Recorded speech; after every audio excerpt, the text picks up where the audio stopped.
कक्षा 11वीं कृषि विज्ञान के तत्व एवं गणित में आगे का वीडियो मैं लेकर आया हूँ आपके लिए। ठीक है, आगे मैं आपको बताऊंगा मानसून क्या है, भारतीय वर्षा की विशेषताएं किस प्रकार की रहती है, क्या विशेषताएं बनती है, आर्द्रता क्या है, इतना अगर देखते हैं नियत समय में कितना हो पाता है। कृषि विज्ञान के तत्व एवं गणित ये आपका सब्जेक्ट है। पहला अध्याय चल रहा है। पहले अध्याय का नेक्स्ट टॉपिक मैं बताने जा रहा हूँ आपको, और ये है मानसून। मानसून क्या होता है? ठीक है, मानसून पहले तो आप जान लीजिए कि भाप से बनी हवाएं। क्या है? भाप से बनी हवाएं। अब भाप से बनी हवाएं का तात्पर्य क्या है? बाद में ये बारिश के रूप में नीचे बरसेगी। ठीक है, मानसून भाप से बनी हवाएं हैं जो एक निश्चित ऋतु में निश्चित दिशा की ओर बहती है। समझ में आया ना? निश्चित ऋतु में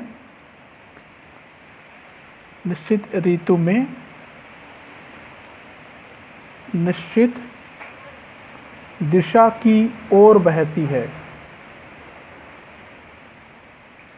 ठीक है, कैसे निश्चित ऋतु में निश्चित दिशा की ओर? देखिए, 6 माह तक समुद्र से थल की ओर, समुद्र से स्थल की ओर, थल की दिशा में। अब समझ रहे हो? कहाँ से? 6 माह तक समुद्र से थल की ओर, और फिर बाकी बचे 6 माह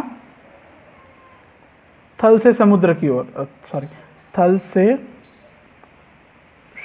समुद्र की ओर। समझ गए होंगे आप लोग? ये ऐसे बहती है। ठीक है, बाद में वर्षा के बाद वर्षा ऋतु में दक्षिण पश्चिम मानसून द्वारा भारत में व्यापक वर्षा होती है। ये मैंने पहले भी बताया था, और अब भी सुन लीजिए। भारत में दक्षिण पश्चिम मानसून द्वारा व्यापक वर्षा होती है। कौन सी मानसून द्वारा? दक्षिण पश्चिम मानसून द्वारा। दक्षिण पश्चिम मानसून द्वारा सर्वाधिक वर्षा होती है भारत में। अभी जो हो रही है ये इसी प्रकार की मानसूनी वर्षा है। समझ में आ गया? शीत ऋतु में, ये जो वर्षा ऋतु में हो गई, किस में हो गई? वर्षा काल में। ठीक है, और अगर शीत ऋतु में हम लोग कहें, विंटर सीजन में अगर कहें तो, शीत ऋतु में अगर कहें तो, शीत ऋतु में उत्तर पूर्वी, कैसा? उत्तर पूर्वी मानसून द्वारा वर्षा होती है। उत्तर पूर्वी मानसून द्वारा वर्षा होती है। ठीक है, ये कंटेंट है। उसके बाद में आता है भारतीय वर्षा की विशेषताएं। भारतीय वर्षा की विशेषताएं, कैरेक्टरिस्टिक्स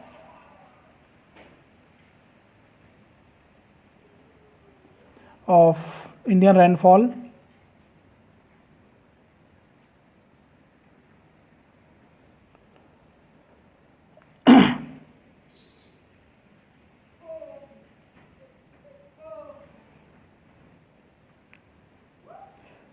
भारतीय वर्षा की विशेषताएं। भारतीय वर्षा की क्या क्या विशेषताएं होती है, फटाफट देख लेंगे आप लोग। भारतीय वर्षा लगभग 75% दक्षिण पश्चिम मानसून से होती है। ठीक है, ये याद रखना आप लोग। भारतीय वर्षा का लगभग 75% भाग दक्षिण पश्चिम मानसून के कारण होती है। ठीक है, समझ में आ गया?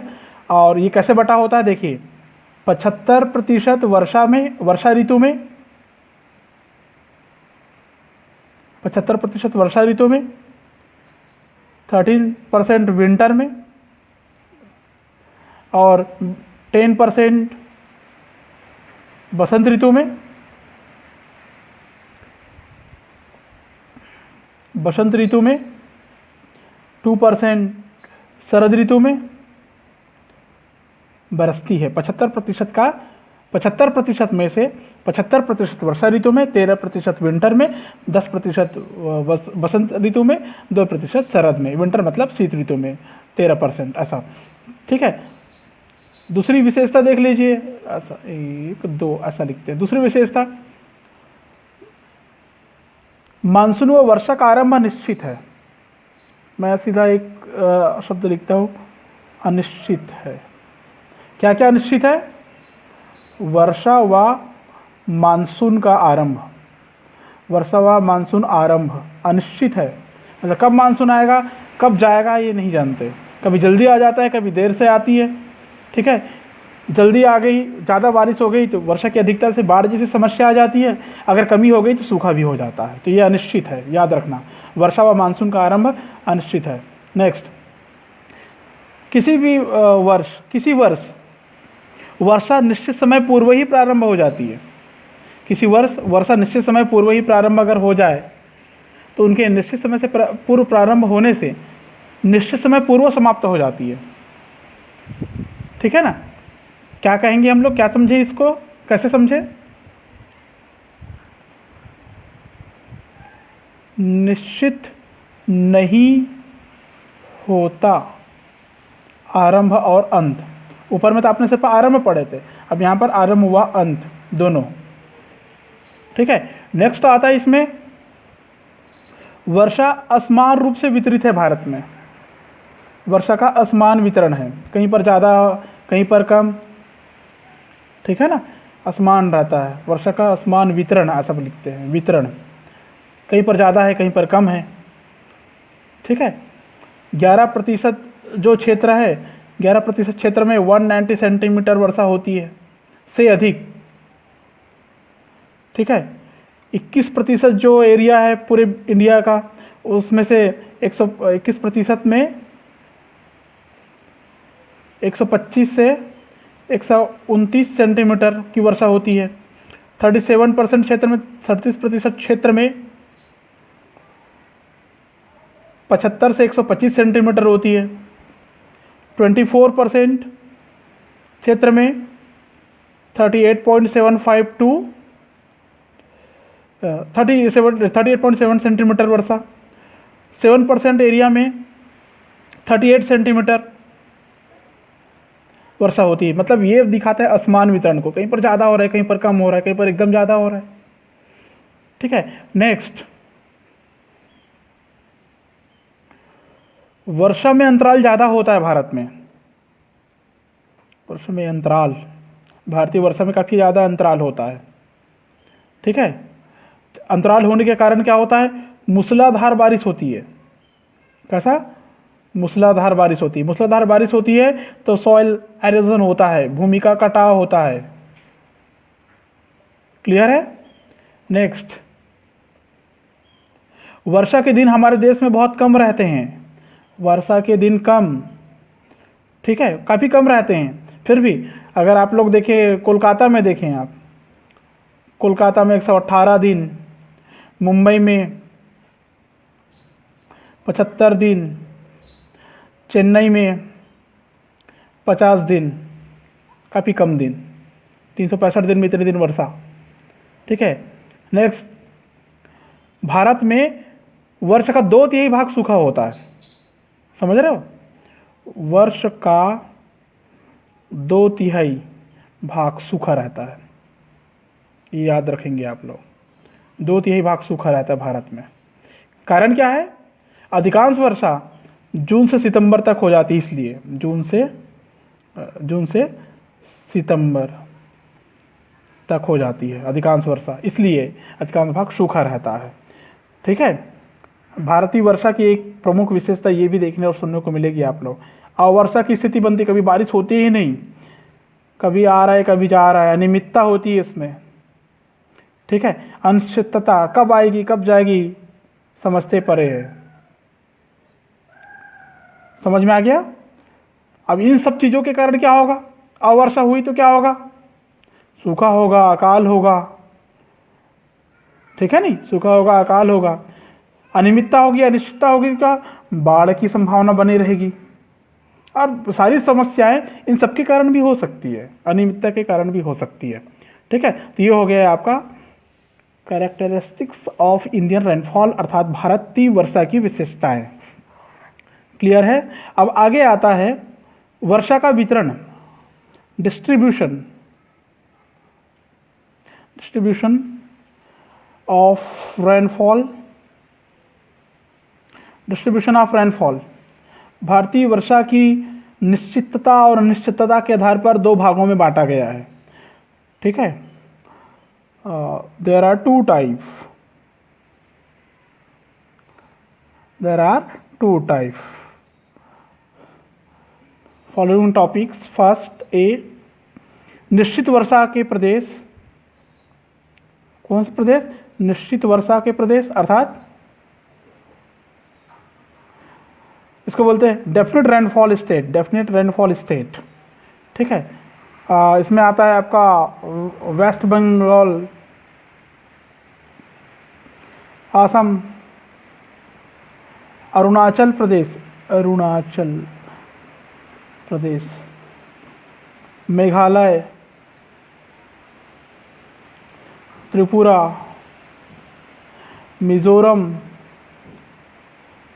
नागालैंड एटसेट्रा में निश्चित वर्षा के प्रदेश, मतलब वहाँ बारिश होना तय है, बारिश होगी ही। ठीक है, और दूसरा क्षेत्र है अनिश्चित वर्षा के क्षेत्र, अनिश्चित वर्षा के क्षेत्र, अनिश्चित वर्षा के क्षेत्र या अनिश्चित वर्षा के प्रदेश। ठीक है, इसको बोलते हैं इनडेफिनिट रेनफॉल स्टेट, अनिश्चित। ठीक है, इसमें आएगा आपका पश्चिमी उत्तर प्रदेश, वेस्ट यूपी का एरिया। ठीक है, इसी प्रकार की कंडीशन बनी रहती है कि कभी वहाँ पर हो रहा है, कभी नहीं हो रहा है। ठीक है, south block of Rajasthan,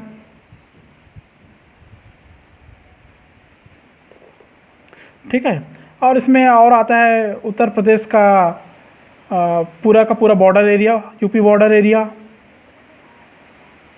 and then Rajasthan also etcetera. ठीक है, तो आपको ये समझ में आ रहा होगा कि मानसून क्या है, उसके बाद में भारतीय वर्षा की क्या क्या विशेषताएं होती है, फिर आता है कि भारतीय वर्षा का वितरण किस प्रकार से होता है। ठीक है, आप लोग को अगर याद होगा तो मैं आप लोग को बता रहा था कि मौसम के तत्व में पहले आपने पढ़ा था तापमान पढ़े थे, अगर याद आ रहा होगा तो आपको। मौसम के तत्व में पहला क्या पढ़ा था? तापमान पढ़ा था। तापमान के बाद में क्या पढ़ा था? वर्षा। तापमान के बाद में वर्षा। अब वर्षा के बाद आता है आर्द्रता या ह्यूमिडिटी। ठीक है, नेक्स्ट आता है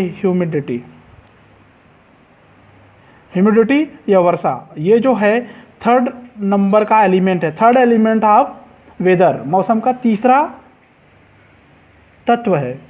क्या है ये? मौसम का तीसरा तत्व।